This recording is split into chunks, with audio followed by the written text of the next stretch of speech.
우리가 인사할 때 우리 마음이 활짝 열려지고 지금 정말 우리 마음속에 주님이 주시는 사랑과 또 상대방을 축복하는 그런 마음으로 인사를 했으면 좋겠습니다.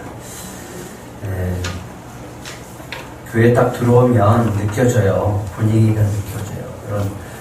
우리 들어왔을 때 느껴지는 그 분위기가 우리 교회가 참 사랑이 많고 또 은혜가 많다는 그런 이미지로 보여줬으면 좋겠습니다. 오늘은 하나님의 마음에 합한 순종이라고 하는 제목으로 같이 나누려고 합니다. 제가 청년 때 이맘때쯤이면 피서철이잖아요.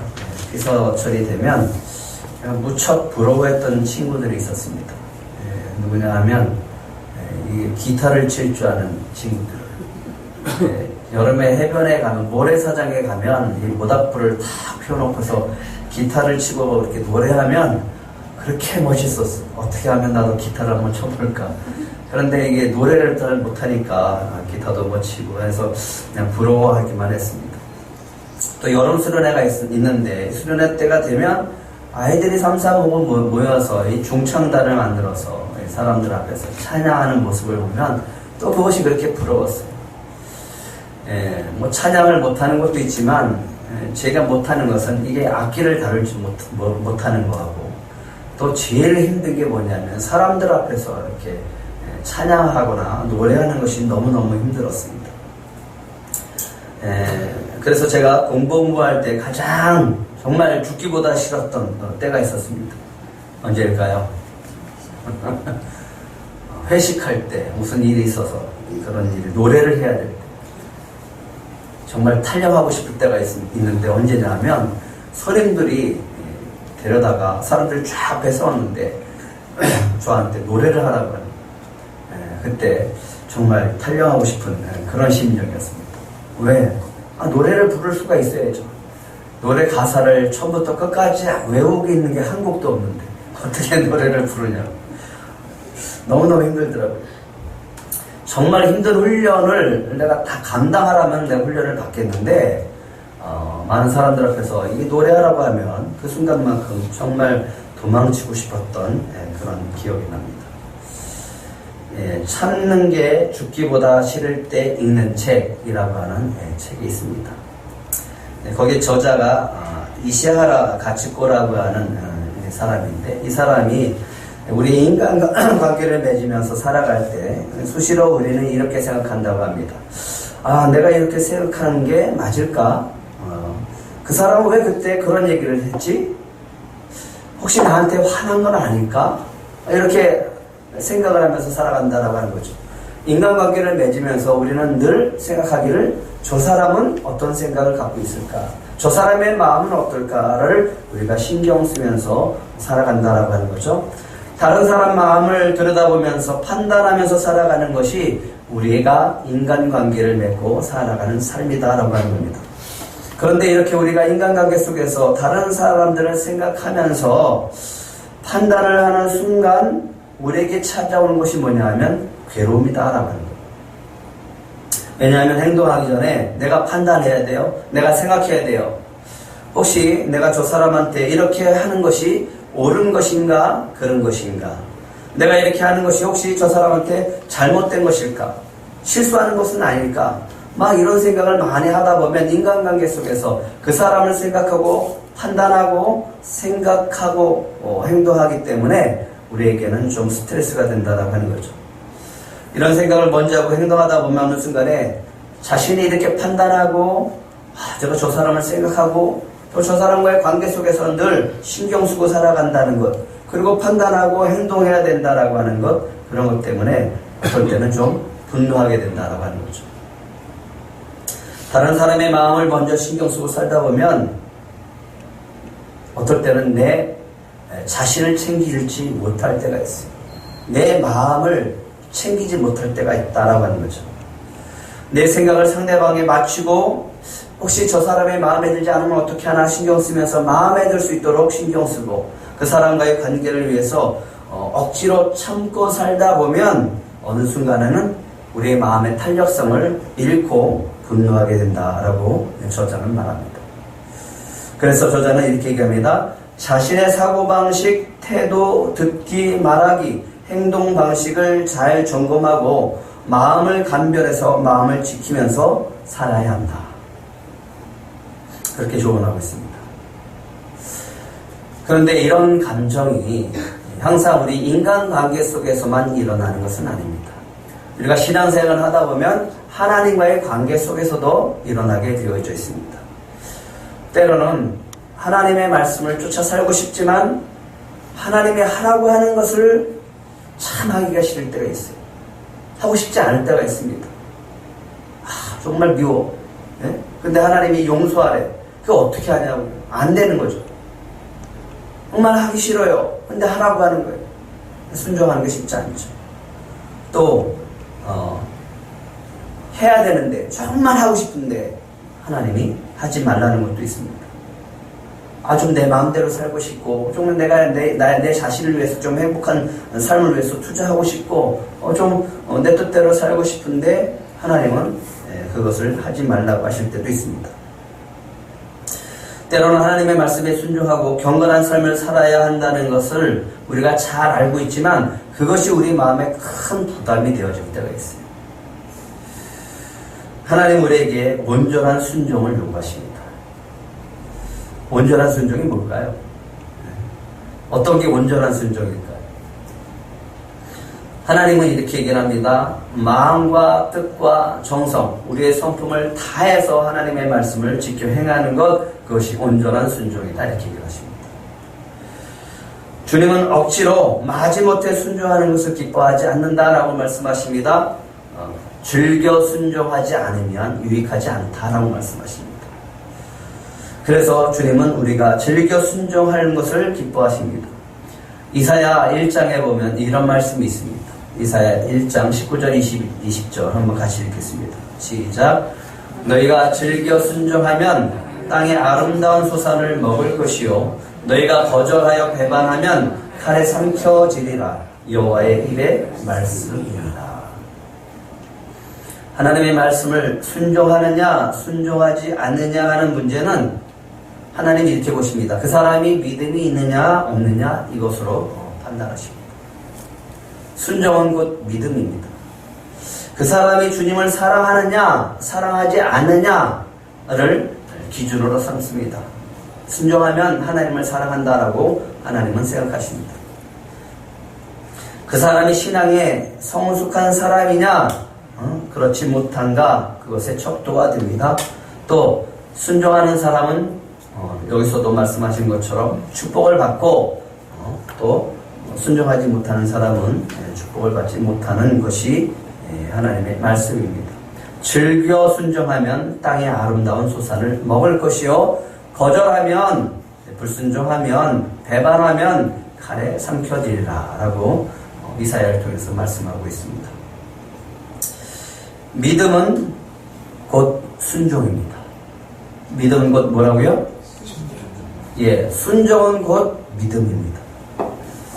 그런데요, 순종하는 자가 곧 믿음이 있는 자라고 말할 수 있는 것은 하나님께서 믿음이 있는 자는 순종하게 되어져 있고 순종하는 자는 곧 믿음이 있는 자다라고 여기시기 때문에 그렇습니다. 믿음 있는 자는 하나님을 기쁘시게 하고요, 순종하는 자는 하나님을 기쁘시게 합니다. 믿음과 순종은 같고요, 순종은 곧 하나님을 기쁘게 하는 것이다 라고 하는 겁니다. 성경에서 믿음의 사람하면 여러분들은 누구를 생각하십니까? 믿음의 사람, 아브라함이죠. 그런데 히브리서 기자는 아브라함의 믿음을 이렇게 표현했습니다. 말씀하고 있습니다. 히브리서 11장 8절 한번 같이 읽어보겠습니다. 시작. 믿음으로 아브라함은 부르심을 받았을 때 순종하여 장래 유업으로 받을 땅에 나아갈새 갈 바를 알지 못하고 나아갔으며. 아브라함의 믿음은 하나님이 주시겠다라고 하는 말씀을 믿고 그 약속의 땅을 가는 거였습니다. 갔다라고 하는 거죠. 믿음으로 갔다라고 하는 거예요. 그런데 그 믿음으로 가는 것이 무엇이냐 하면 뒤에 보면 뭐라고 됐습니까? 순종하여 장래 유업으로 받을 땅에 나아갈새 갈 바를 알지 못하고 나아갔다라고 합니다. 알고 나가는 것은 쉬워요. 근데 모두 모르고 나가는 것은 굉장히 어렵습니다. 믿음이 아니면 우리가 나아갈 수 없다라는 거죠. 말씀만 믿고 순종해서 가는 거예요. 그것이 믿음입니다. 그것이 곧 순종이라고 하는 것이죠. 그래서 성경은 아브라함의 믿음이다라고 말씀하고 있습니다. 아브라함처럼 하나님의 말씀을 온전히 믿고 순종함으로 축복을 받는 성도들이 되시기를 축복합니다. 그런데 성경은 이 아브라함 같은 사람만 이야기하지 않습니다. 요나와 같은 사람도 있다고 소개합니다. 우리가 아브라함처럼 하나님의 말씀을 전적으로 믿고 순종하는 사람이 되고 싶어도 요나와 같은 마음이 들 때가 있습니다. 정말 하나님의 말씀을 지키는 것이 어렵게 느껴질 때도 있다라고 하는 거죠. 요나와 같은 마음이 생기면 하나님의 말씀이 우리에게 큰 부담으로 찾아오게 되어집니다. 도망치고 싶을 때도 있는 거예요. 하나님의 말씀이 내 생각과 맞지 않을 때 그렇습니다. 하나님의 말씀이 내 뜻과 맞지 않을 때 그렇습니다. 하나님의 방식이 내 방식과 맞지 않기 때문에 그렇습니다. 그럴 때 우리가 순종하기가 참 어렵습니다.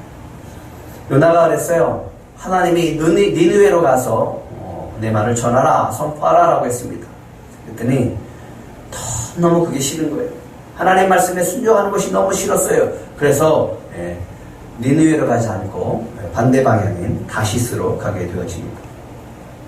하나님의 말씀을 선포하는 것, 니느웨로 가서 선포하는 것 정말 죽기보다 싫었다라고 하는 거죠. 그래서 배를 탔어요. 다시스로 도망가기 위해서 배를 탔는데 자신의 잘못을 그곳에서 깨닫게 되어집니다. 그런데 요나가 선택하는 것, 하나님의 말씀을 선포하기 위해서 다시 니느웨로 돌아가는 것을 선택하는 것이 아니라 그게 선택하는 것은 바다에 빠져 죽는 것이었어요. 바다에 빠져 죽었어요. 하나님이 물고기를 통해서 삼켜버렸어요. 그리고 물고기를 통해서 니느웨로 안내했습니다. 니느웨로 가서 어쩔 수 없이 하나님 앞에 회개하고 니느웨로 가서 하나님의 말씀을 선포했습니다.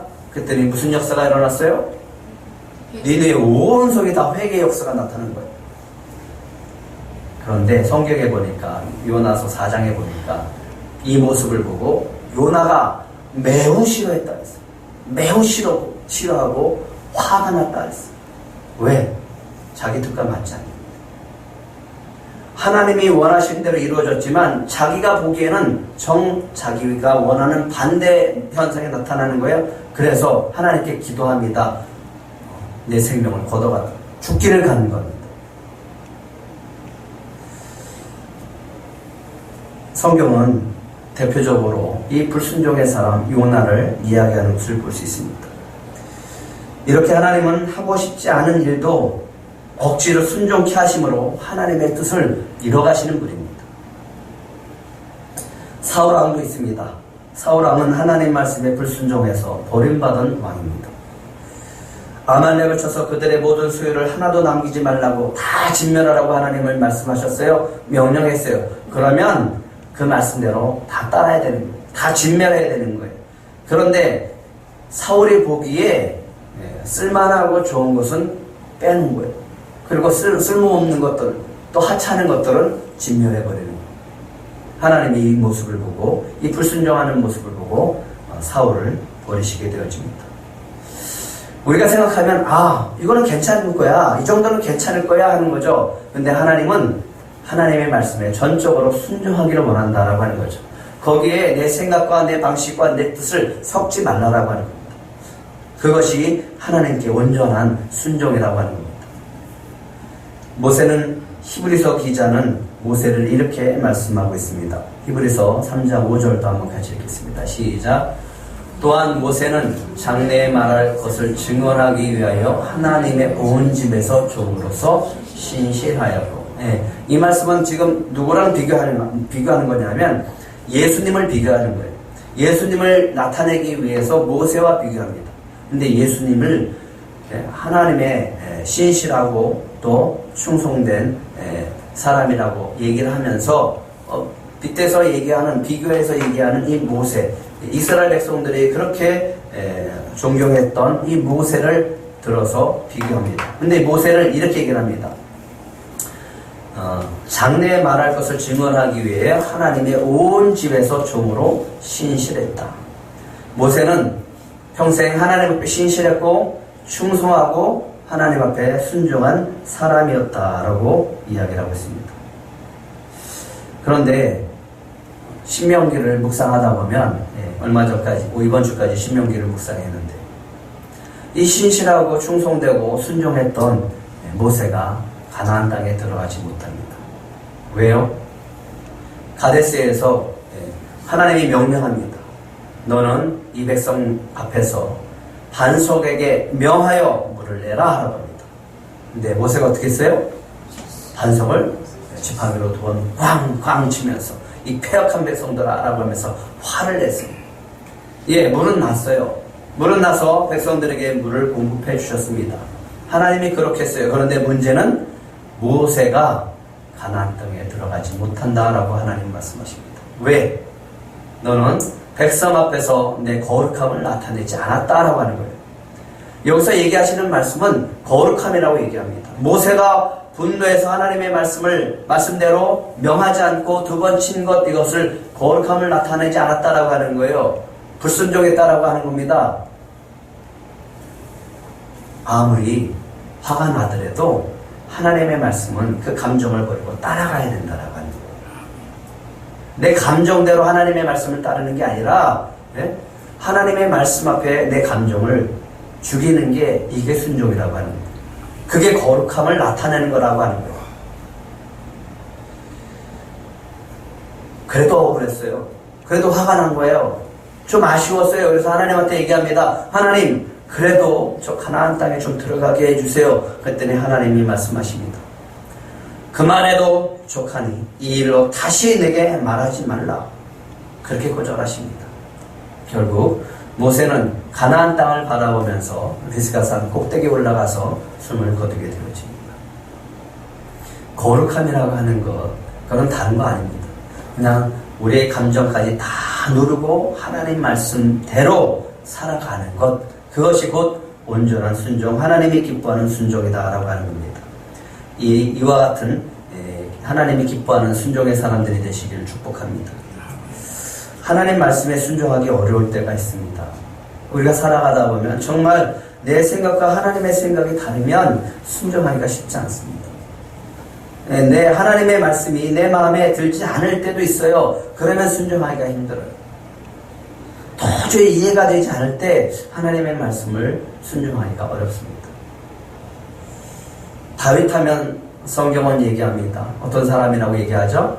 하나님의 마음에 합한 사람이다. 그런 다윗에게도 하나님이 허락하지 않은 것이 있었습니다. 다윗이 솔로몬에게 남겨준 위대한 믿음의 유산이 하나 있습니다. 그게 뭐냐 하면 성전이요? 성전보다 더 중요하고 위대한 유산이 있습니다. 그게 뭐냐 하면 순종이라고 하는 유산입니다. 8절을 한번 같이 읽겠습니다. 8절 시작. 여호와의 말씀이 내게 임하여 이르시되 너는 피를 심히 많이 흘렸고 크게 전쟁하였느니라. 내가 내 앞에서 땅에 피를 많이 흘렸은즉 내 이름을 위하여 성전을 건축하지 못하리라. 다윗은 하나님 마음에 합한 사람이었습니다. 하나님을 무척 사랑하는 사람이었어요. 하나님을 위할 줄 아는 사람이었어요. 하나님의 말씀에 순종하는 사람이었습니다. 하나님의 마음을 감동케 하는 사람이었습니다. 어떻게 해요? 자기가 백향목공에 앉아있었어요. 너무너무 좋아요. 그런데 보니까 하나님의 개가 장막 가운데 있는 거예요. 그 모습을 보고서 너무너무 마음 아파하는 거예요. 내가 이렇게 좋은 곳에 살아가는데 하나님의 개는 저 천막에 있다. 이것이 너무너무 마음에 걸려서 어떻게 할 줄 몰랐어요. 그래서 결단합니다. 그래, 내가 사는 곳보다는 더 좋아야 되지 않냐. 하나님이 거하시는 곳이 내가 거하는 이 백향목 궁전보다는 훨씬 더 좋아야 되지 않냐. 하나님의 성전을 짓자. 그렇게 해서 마음을 먹었습니다.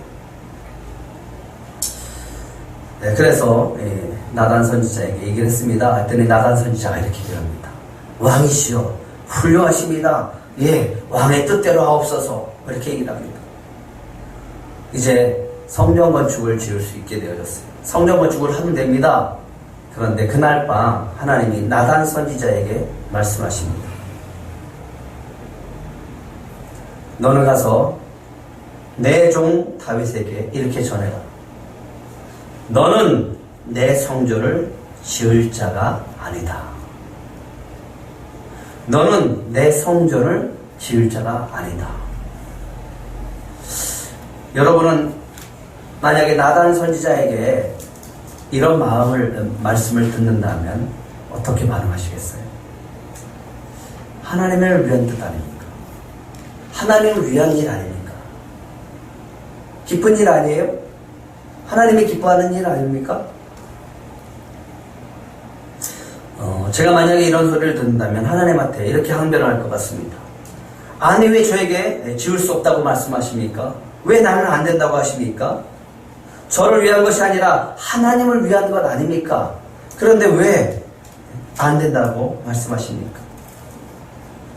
하지만 다윗은 이 하나님의 말씀을 듣고서 어떤 태도를 보였냐면 이런 태도를 보입니다. 한번 따라해 보실래요? 제가 주께 무슨 말씀을 하오리까? 반대말로 이렇게 다른 말로 얘기하면 이겁니다. 아멘. 내가 무슨 말 하겠습니까? 주님의 뜻에 순종하겠습니다. 아멘. 하나님이 너는 안 된다 그랬어요. 그랬더니 그 하나님 말씀 앞에서 다윗이 행한 것 아멘.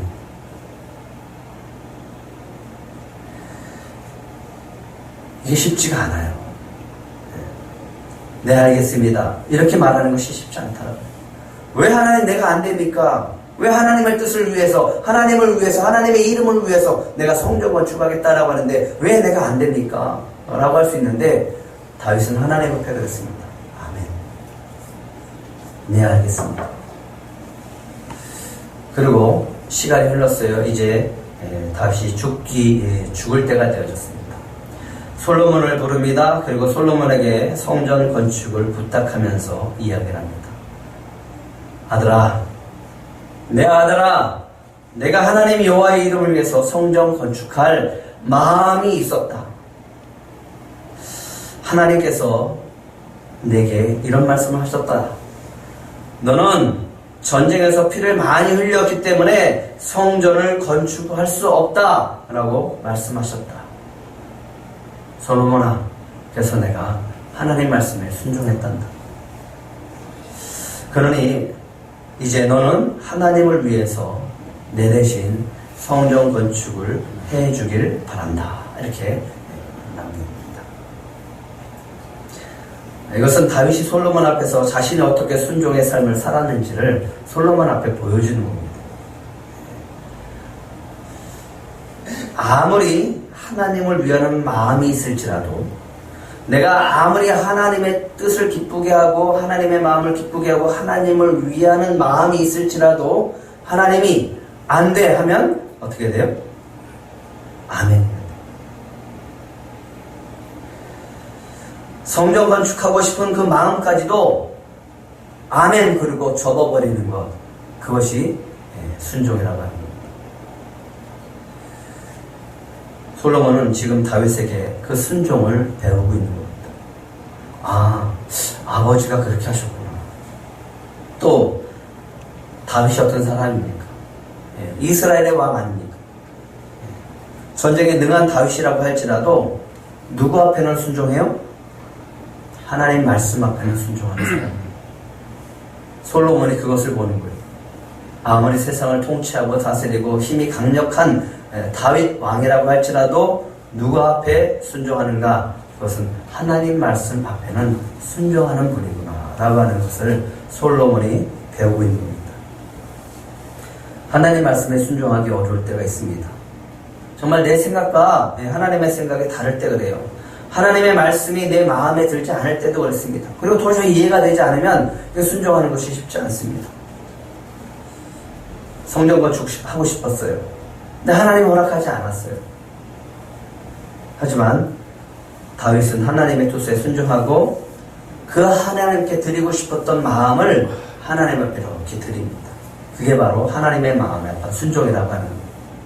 무엇을 드리는 거예요? 내 마음을 드리는 거예요. 내 마음까지 접는 그 마음까지 드리는 거예요.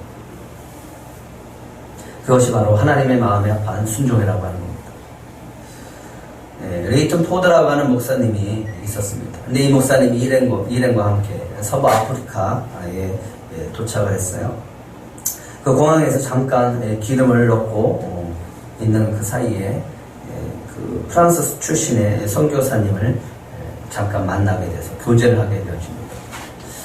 근데 이 프랑스 출신 선교사님이 목사님과 일행들 앞에서 이런 얘기를 하는 거예요. 저는 모슬렘 지역에 있는 곳에서 10년 동안 사역을 했습니다.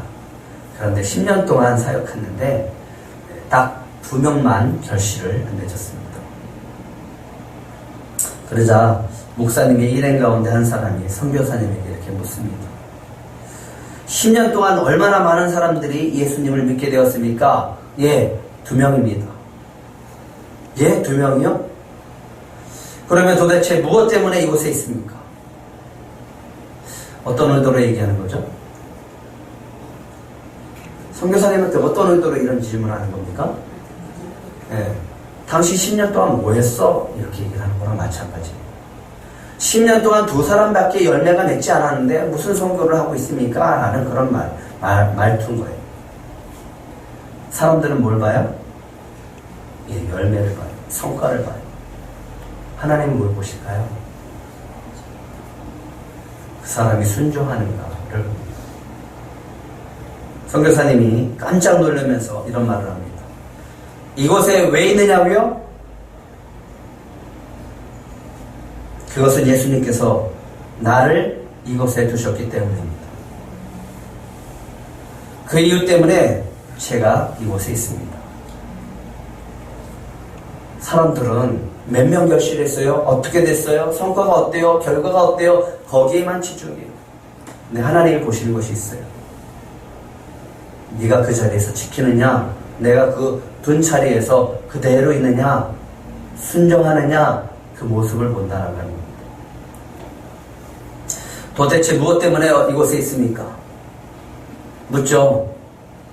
2사람밖에 없다라고 하니까 실망스럽죠.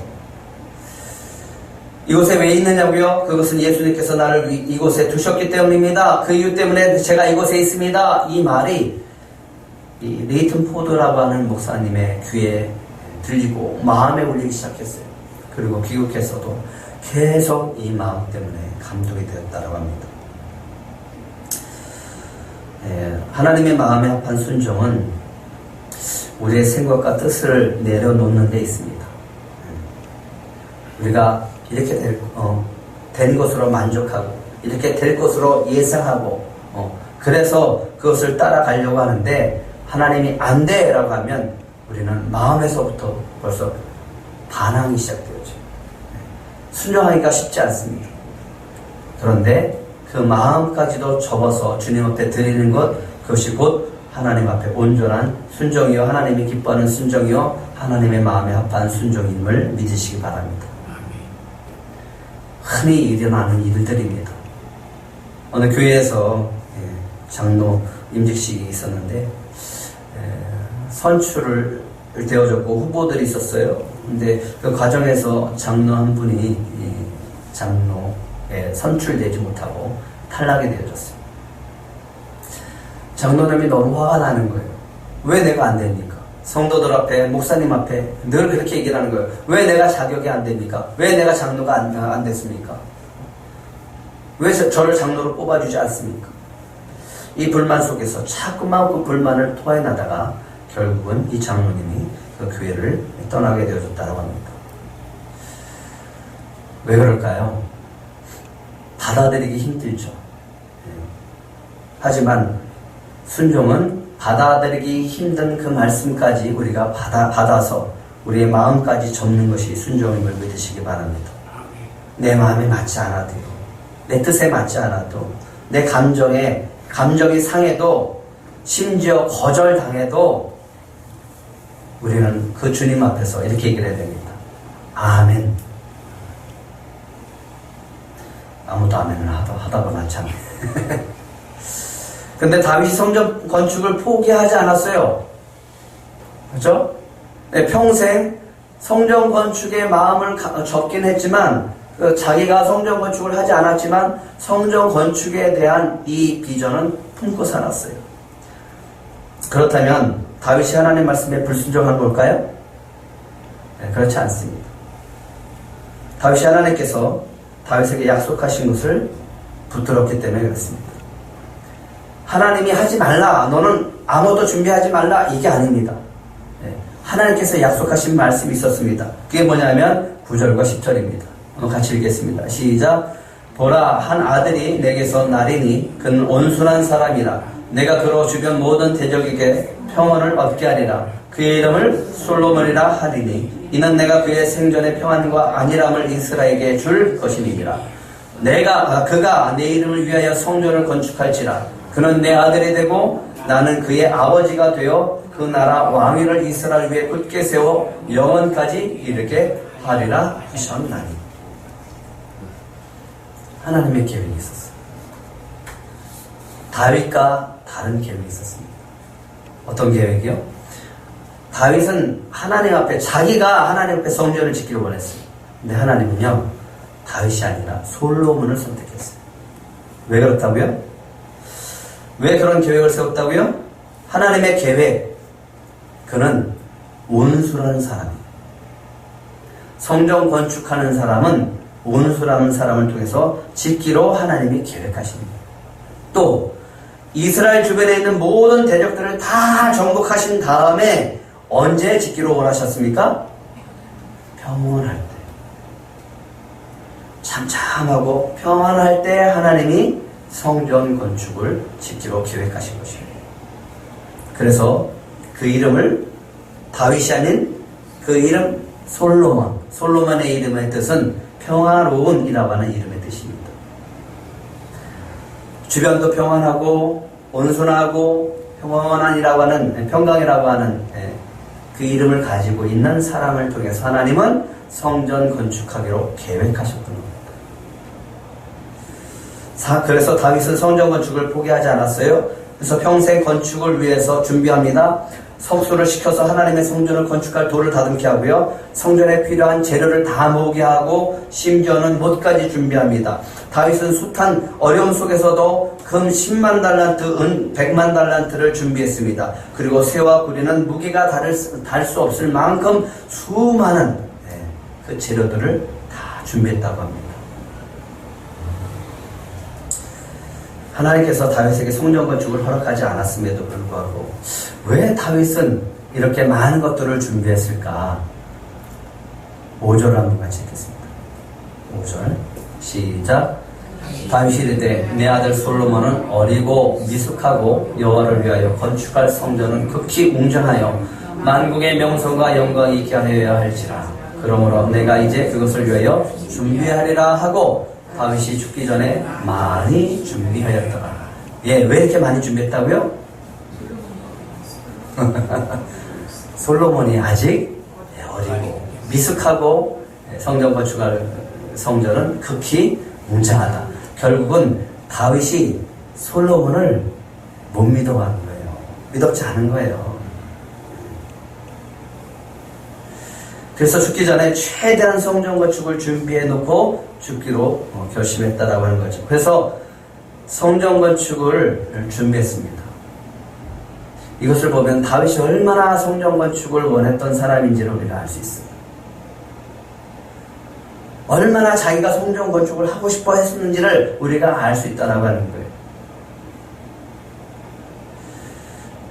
만약에 정말 이것을 믿고 솔로몬을 믿었다면 준비하지 않죠. 그런데 솔로몬을 위해서 준비했습니다. 아직 어리고 성전 건축은 이렇게 많은데 어떻게 솔로몬이 다 준비하겠느냐. 그런데 다윗이 죽음을 앞두고 솔로몬에게 한 마지막 말씀이 있습니다. 11절, 12절입니다. 같이 읽겠습니다. 시작. 이제 내 아들아, 여호와께서 너와 함께 계시기를 원하며 내가 형통하여 여호와께서 내게 대하여 말씀하신 대로 내 하나님 여호와의 성전을 건축하며 여호와께서 내게 지혜와 총명을 주사 내게 이스라엘을 다스리게 하시고 내 하나님 여호와의 율법을 지키게 하시기를 더욱 원하노라. 사랑하는 내 아들아, 여호와께서 항상 너와 함께 계시며 너를 도와주시고 내가 하는 일마다 형통하기를 원하노라 라고 축복해 줍니다. 그리고 무슨 말씀하십니까? 무슨 말을 해요? 여호와께서 내게 약속하신 대로, 말씀하신 대로 무엇을 건축하기를 원한다? 하나님 여호와의 성전을 건축하기를 원한다.